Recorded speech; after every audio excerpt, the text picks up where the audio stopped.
So welcome to Talk to an Artist.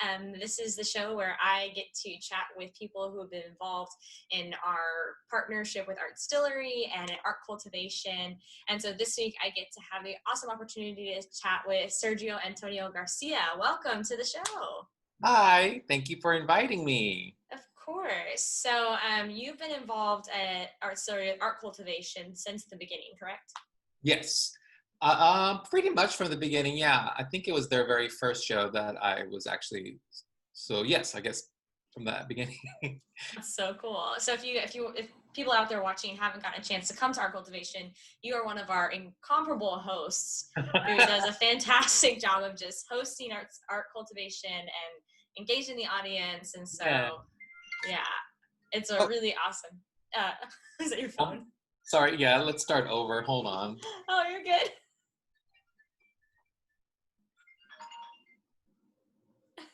Okay.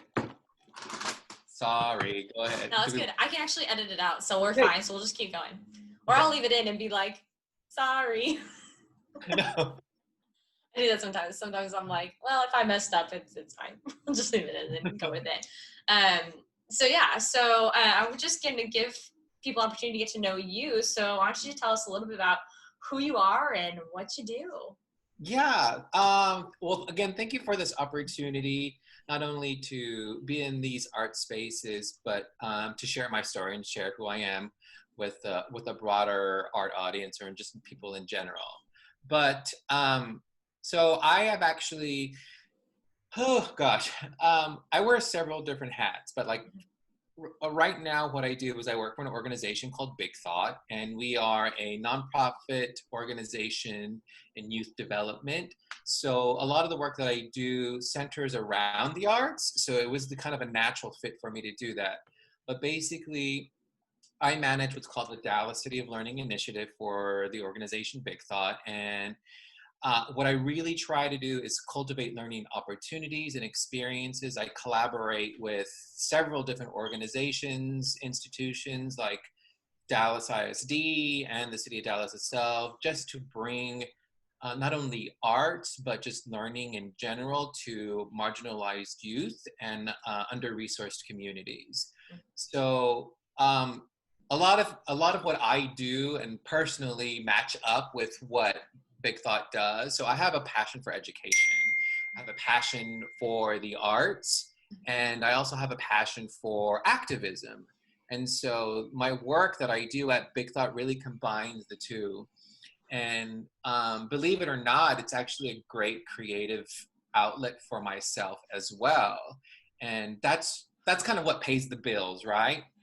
But overall, I've actually also been a professional actor here in the Dallas area almost 20 years now, believe it or not. So I moved here in to North Texas. I went to UNT. I actually have a degree in music education and choral studies, and got my degree. Moved to New York for a year to study musical theater. Was there for about a year. Unfortunately, 9/11 happened, so I had to come back.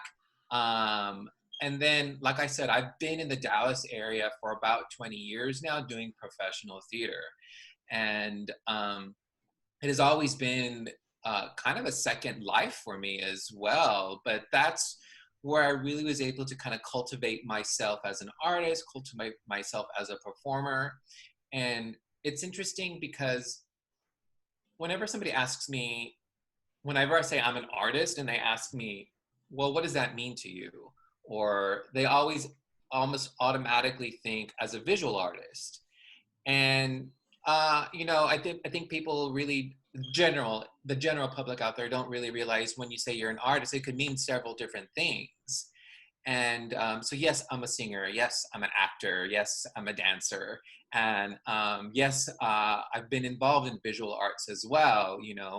And that's kind of where I really love to live, is in that creative space. And so, like I said, not only being an artist, which I call myself, I also have a passion for education and really wanting to use that as a way to give back.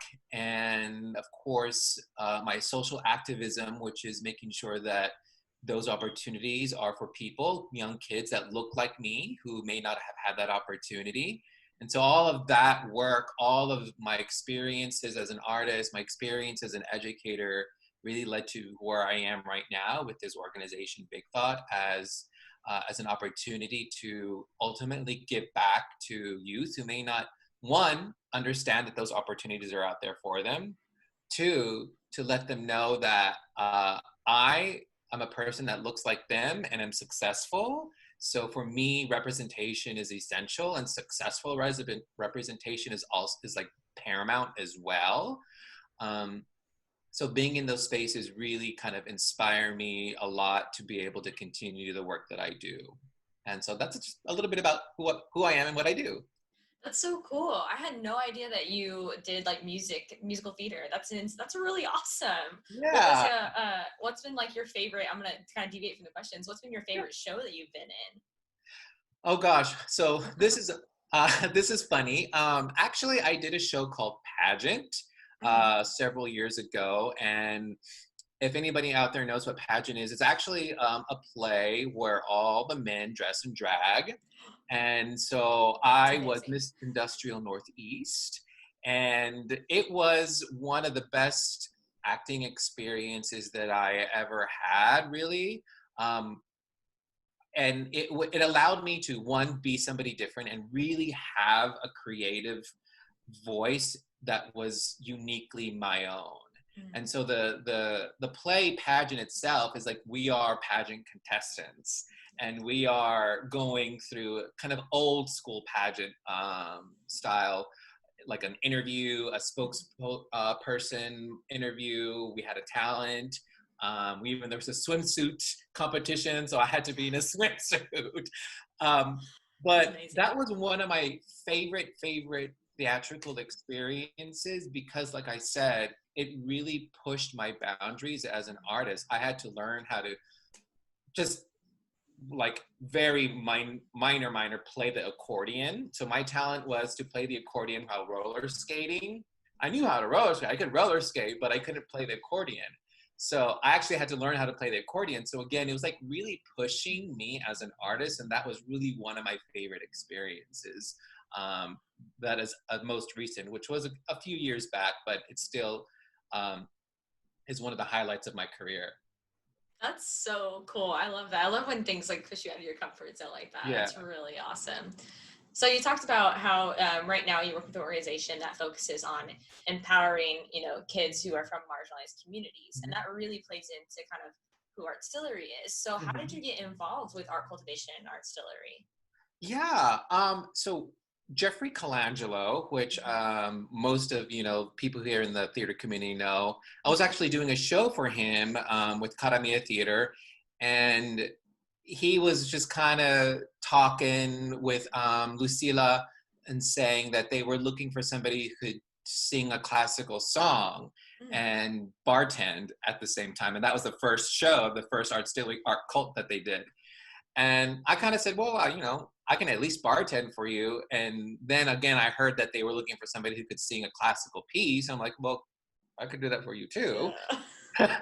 So that's how I kind of got roped in. And Jeffrey definitely was able, open for me to be there. And so I came in, I bartended. The spiel was, while I was bartending, then I just broke out into this classical piece and walked around while still doing a little bartending. Basically, it was just like pouring wine and Yeah. serving beer at that time. But that's how I got started, and that was the first show that they did, and that was actually one of the funnest things because it was so new. That was like Mhm. actually one of my favorite memories of that is because it was the first one, Mm. and it was so new. We knew that we were creating something really special, Yeah. and that energy that was being created at that moment um, was just amazing, and that Mm. really kind of was one of my favorite experiences also when it came Yeah. to my career as a performer and as an artist, was that initial moment. That's so cool. So, um, I can imagine that bartending and singing at the same time may not be the easiest thing. So, is there a moment that what's been the most like challenging thing that you've experienced creating and performing in this theater world? Oh gosh. Oh, I know, big question. it's a big question. It's a loaded question as Mm, well. And if I want to be completely honest, right, yeah. Mhm. the biggest challenge that I've had is one, as an artist of color, as a performer of color, um, it's difficult for me to connect with work that is largely white focus and that Mhm. is largely a white narrative. And we have some great theaters around here, like Caramia Theater, like Teatro Dallas, that really specifically speak to Latinx communities. And there's like Soul Rep that speak to African American, and those companies that are actors of color focus.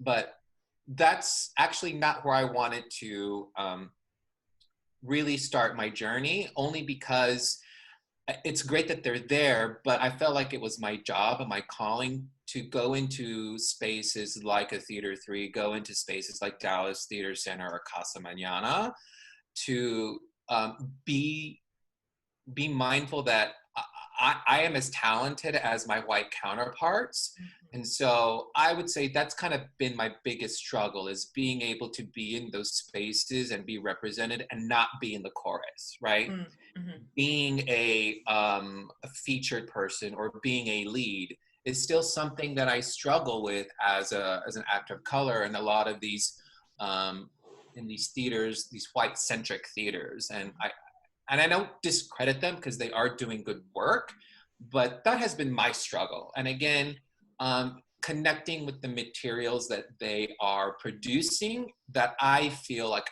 I, one, am represented, two, that even if it is a character of a white character or a character, a person of color can play, am I connecting with with that storyline? And I still Mm, don't see a lot of that happening. And I think that's yeah. the choice of the directors, that how are you choosing your materials that speaks to more of a broader audience, to where people and performers of color can then put their stories behind them and their journeys as part of that.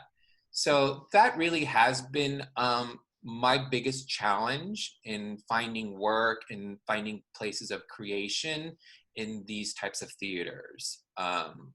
Like I said, theaters like Cara Mia, Teatro Dallas, and Soul Mhm. Rep Theater, and all those theaters, I have done work for, and I absolutely love being a part of them because I do feel represented. Um, but I really challenge myself to be in other spaces, and I Mhm. still meet a lot of kind of um, and it could be just me, but I really feel like they're not taking into consideration that we as performers of color are equally as talented, and that they should also be thinking out of the box and what those stories should be. Yeah.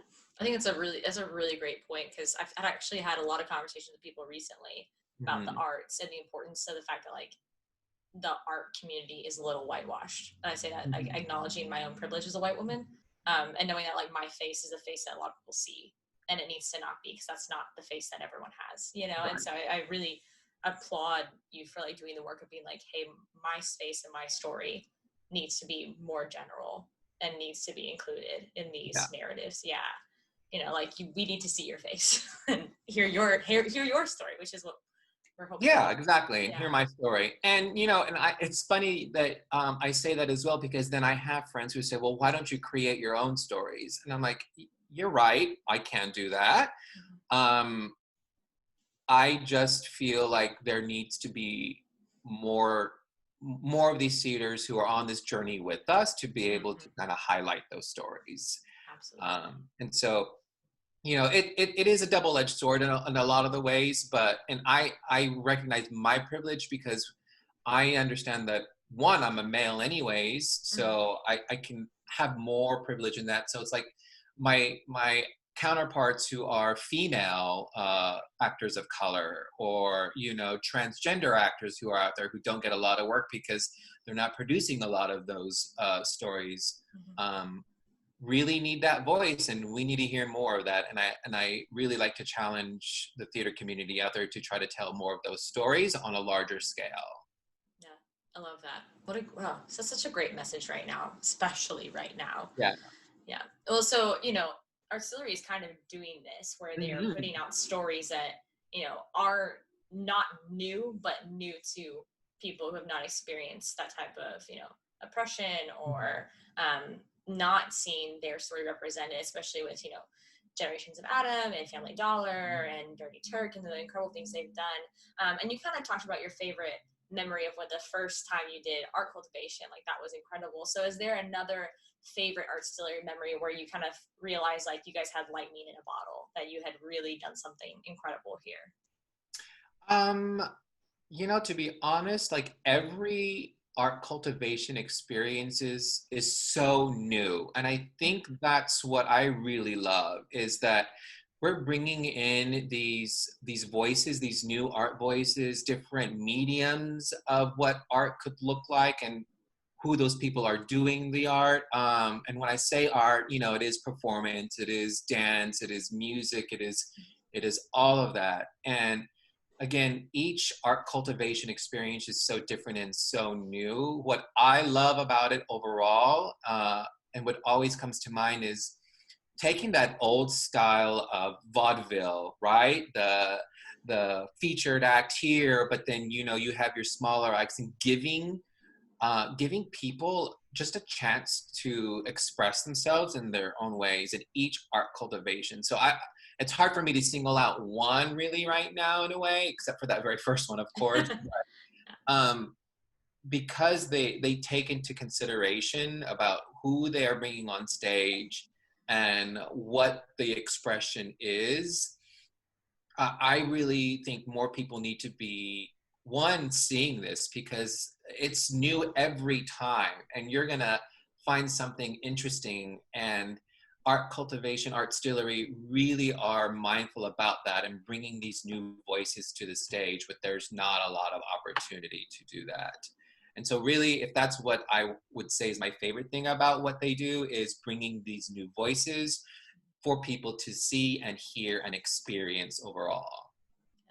I'll say I think it was in February when Jinja the Pole Ninja came. Oh my Like, oh God. my gosh, just like blew everything out of the water. I'm like, yeah, that was amazing. It's like, Ginger the Ninja, you are like, props to you. I Yeah. give you all the bows because if Without doubt. only I could do that. Yeah. Yeah.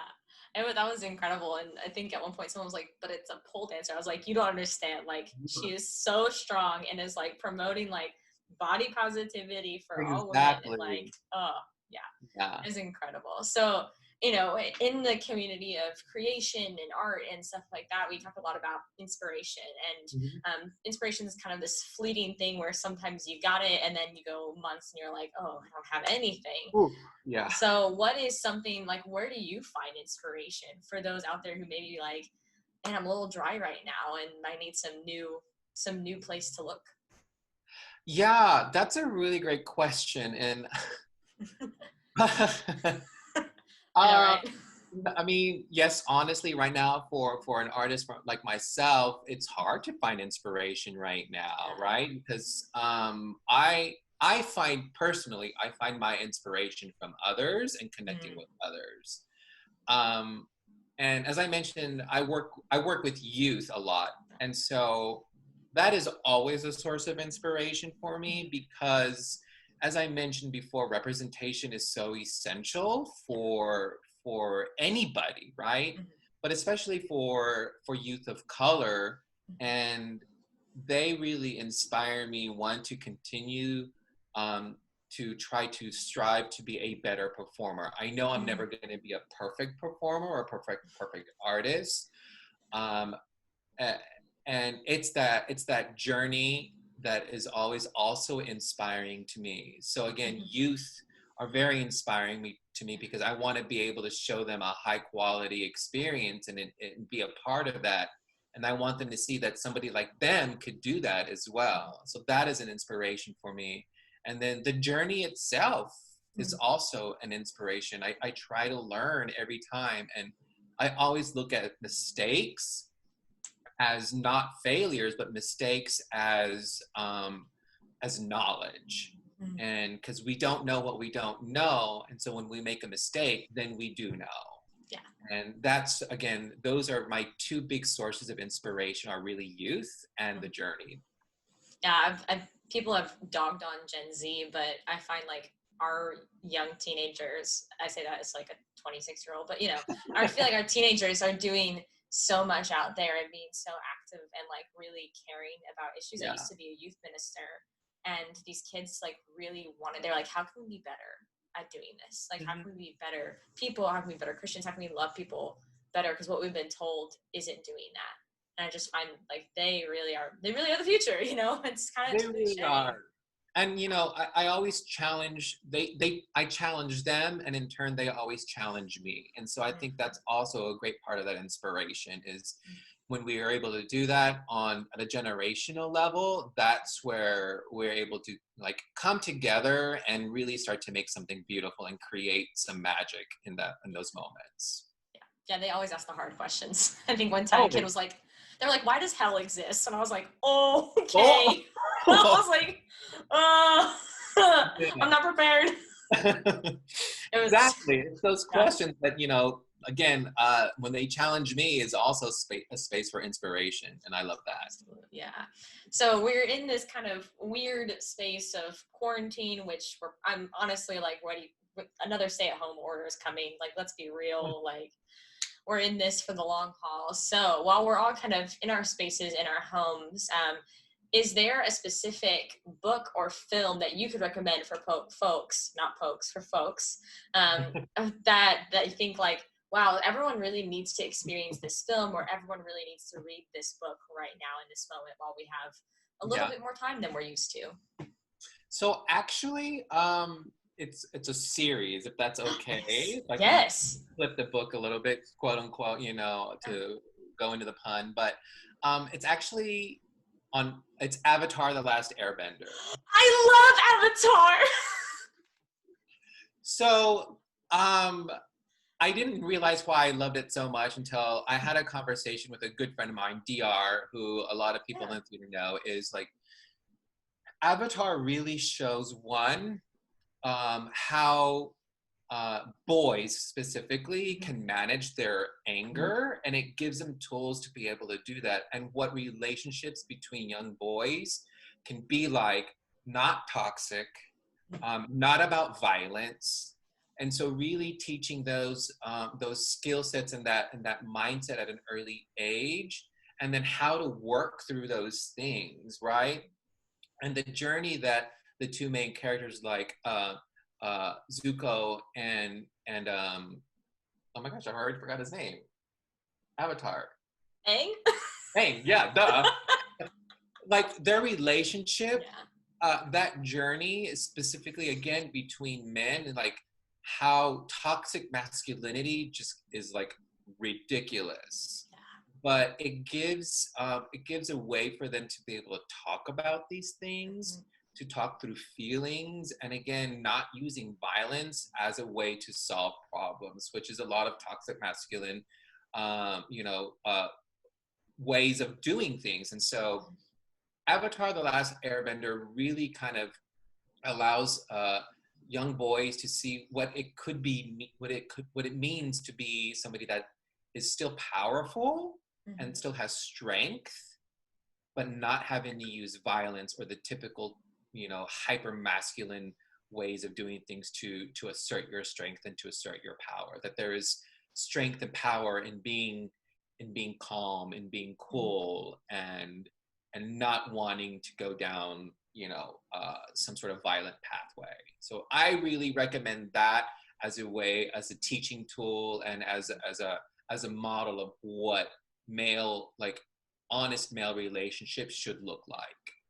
Oh, I love that. I'm so glad it's experiencing a renaissance now that's on Netflix. Oh yeah. And like that kids are discovering it again. Like I could go on and on about that show. I love that show. Yeah.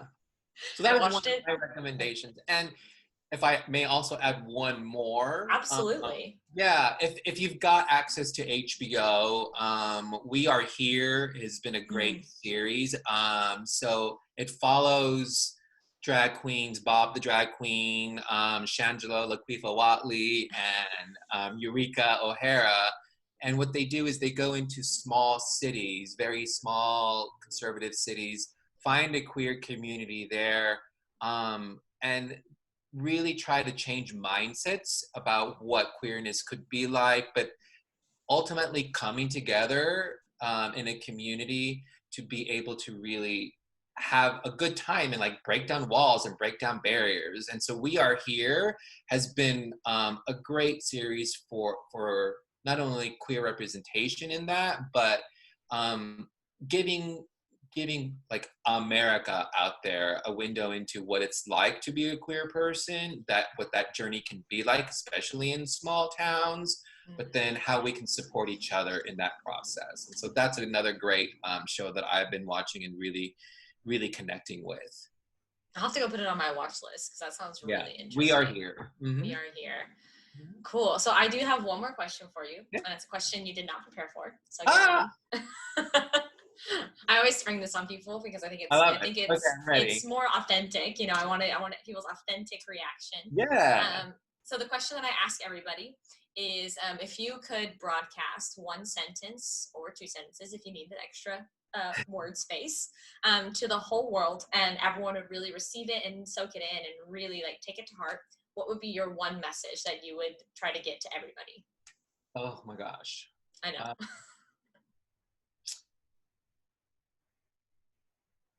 I would say recognize the power in yourself, because people will recognize that and understand that there are people out there like you who will follow you with your authentic power. I love that. So yeah. Yeah, find your authentic power. Yeah, I really am responding to, especially like in this quarantine time, like what is in you that is keeping you going is essential. And so we have to recognize that we do have power in ourselves. And also that, if I can add on to that, don't discredit your voice. Your voice means something and matters. And specifically with people of color, right? Your voice matters, and queer people especially, and even what that means. So your voice matters and has power as well. So I would definitely say that, because those are the times, especially now, that we really need to be looking within ourselves to gather our strength. And we are not alone in that, and there is somebody out there who also feels the same way as you. That's fantastic. What a beautiful statement that like you are not alone and your voice matters. Like that sums it up. So thank you so much for sharing your heart and your soul during this time. I really appreciate you making the time. Yeah. And if you tune in next week, there'll be someone new who's on the show. I don't know who it is yet, but we'll find out together.